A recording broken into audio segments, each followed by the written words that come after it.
after films like Parasite, The Irishman, The Joker, 1917, and Once Upon a Time in Hollywood are running riot and running big in the award seasons, now let's get into the underworld of award seasons where the Razzies give out the worst to the worst.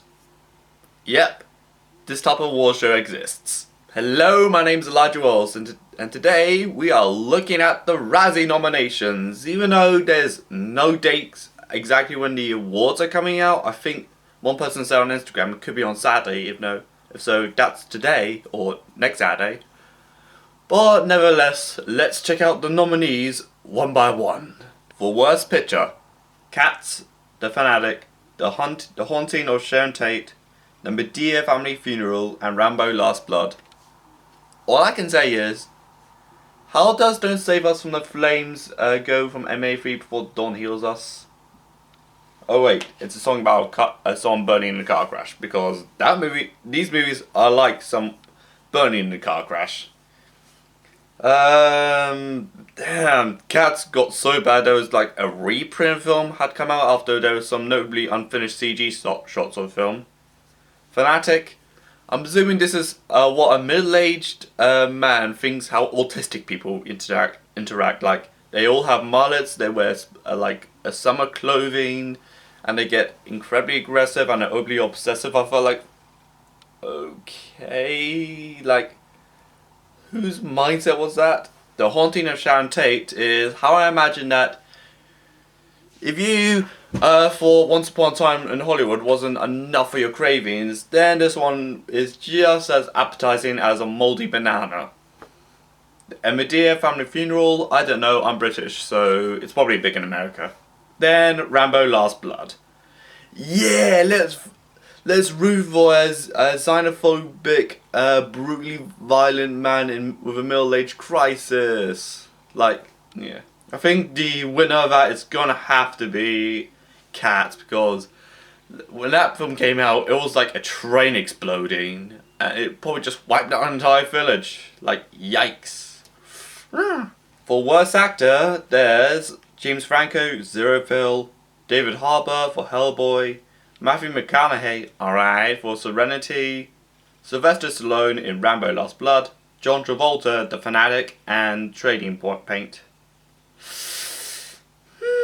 At least Serenity is not that Josh Whedon film, which is a spin-off of Firefly. Hope not. But, ooh boy, I can't wait to see John Travolta win again, because he not just appeared in one of the greatest films ever made, being Pulp Fiction, but he also appeared in one of the worst films ever made, being Battlefield Earth. And he's appeared in two of the year's biggest train wrecks. Like, ooh dear, that's just, no. I think John Travolta is going to win that one. Simple.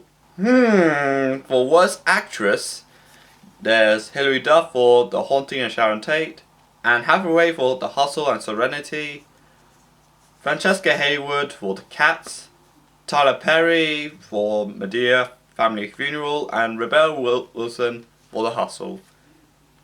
How does In the Cold I'm Standing go in MA3 Before Dawn Heals Us? Like, I'm going to use this album as an entire metaphor for this entire awards show. Like, how, Anne Hathaway, did you appear with Matthew McConaughey with Interstellar, then appear with him again in what I could describe as a pretentious man doing some fishing and realise he's a part of a video game? Like, even explaining the plot in my head doesn't make sense. My brain gets scrambled all of a sudden. I think for winning, I think I kind of want to see Hilary Duff win for The Haunting of Sharon Tate for some reason. For Worst Supporting Actress, there's Jessica Chastain for Dark Phoenix, A Medea Family Funeral, Judi Dench, Cats, Vanessa Pendida, I don't know, Rambo First Blood, and Rebel Wilson for Cats. Oh dear, this was not a good year to be Rebel Wilson. At least she redeemed herself with that excellent BAFTA speech. But, whew, I was surprised that Dark Phoenix didn't get like a lot of nominations compared to, like, I don't know, Cats or something. It got like 2 nominations, while Cats got 9. Even though I haven't seen either film, but probably go see one of them and the other one I probably won't. But I kind of want to root for Jessica Chastain for Dark Phoenix, but I kind of want to vote for Rebel Wilson for Cats just for a chance of winning, just by chance. Oh, I like the track of Let Men Burn Stars because that's also a metaphor for Worst Supporting Actor. And it's James Corden for Cats, Tyler Perry and Medea Family Funeral as Joe, Tyler Perry in the Medea Family Funeral as Uncle Heathrow, Seth Rogen in Zeroville, and Bruce Willis in Glass. Like, I can't want to see James Corden win with that. Like, he appeared in not just one the most hated films of the decade, being Emoji Movie. He appeared in Roger Rabbit, which everyone replied with simple. Like, I think this is this syndrome that he's great on television as a TV host, but terrible as an actor. Like, he could be like Prince's answer to Adam Sandler if it's without the uncut gems. But we'll get to uncut gems later. Oh, I do like Car Crash Terror from the same album. Like, seriously, this album is so far helping me with all the metaphors for this award season. Like, thank you MA3 for helping me, even though this is not Anthony Fantano. Like, worst green combo.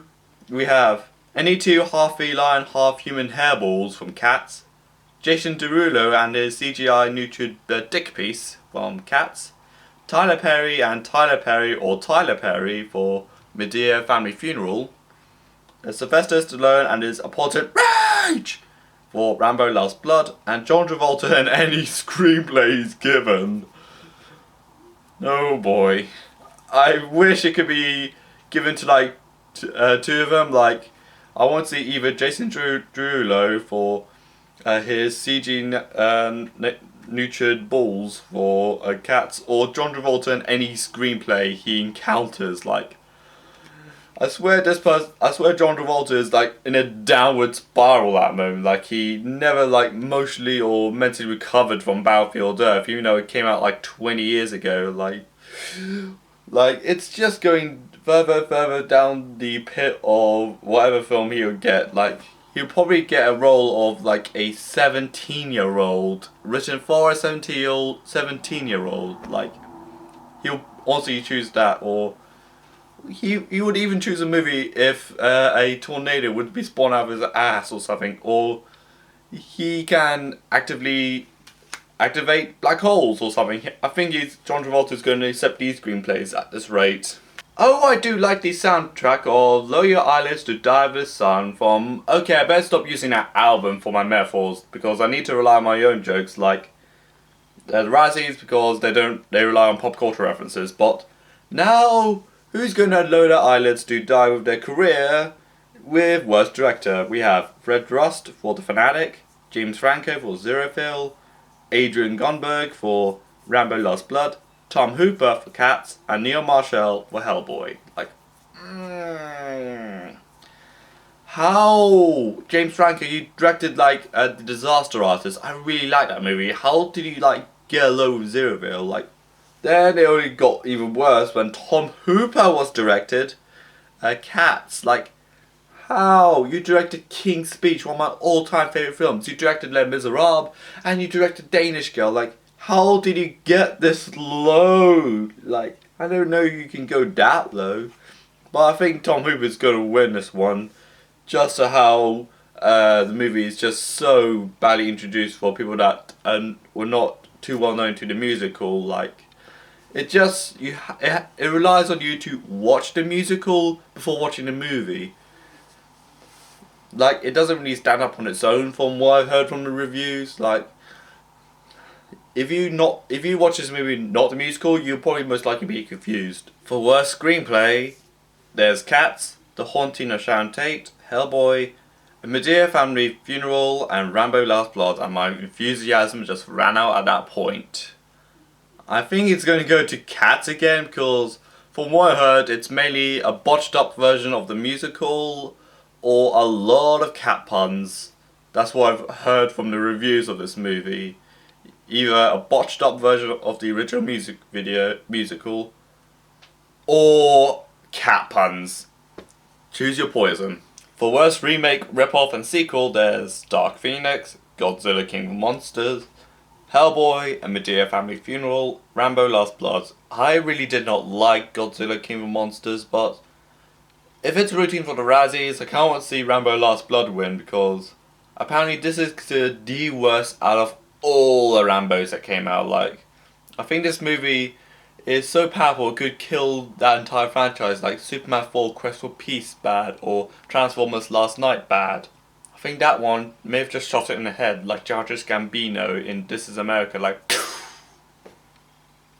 I think Rambo Last Blood is going to win that. And now for the special award for Worst Reckless Disregard for Human Life and Public Property! Yay! We have Drag Through Concrete, The Haunting of Sharon Tate, Hellboy, Joker, and Rambo Last Blood. Like, okay, finally Joker has encountered its critics that were from premiere date. I think if it's going to be for that specific award, even though this is most likely a one-off, I guess, I think it's going to be Rambo Last Blood, because this movie looks like it just encouraged the xenophobic views, like, immigrants are going to come over and kidnap our daughters, and we must protect ourselves by setting up booby traps around the house that are reminiscent of the Saw movies. And also, we must root for this brutally violent racist betrayed by Sylvester Stallone. Like, he's okay. Seems like someone didn't get over how brilliant the first films were, so he decided to do the J.K. Rowling by pooping all over it. Now, the award you've been all waiting for. It's the Redeemer Award, where you've been appearing in crap for the past few years, and you have redeemed yourself with that one brilliant film, the work of brilliance. So, here are the nominees. Eddie Murphy for Dolomite Is My Name, Keanu Reeves for John Wick 3 and Toy Story 4, Adam Sandler for Uncut Gems, Jennifer Lopez for Hustlers, and Will Smith for Aladdin. Like, okay, I'm kind of a bit skeptical about the last one, but I'm totally down for the rest. Like, Aladdin, the remake was pretty forgettable. Like, I feel like it was nothing new. But anyways, for winning, it's definitely either Keanu Reeves for John Wick 3 and Toy Story 4 for if the audience is voting for it, but if it's critically, I want to see Adam Sandler win for Uncut Gems, because apparently he did a really great performance there, and it's currently on Netflix in my country, and it's probably shown in cinemas in the US, but if you live in my country of the UK, it's on Netflix. But what do you think of the Razzies? Let me know in the comments. Follow me on Twitter and Instagram. Please like this video, and this is Elijah Oz, and bye!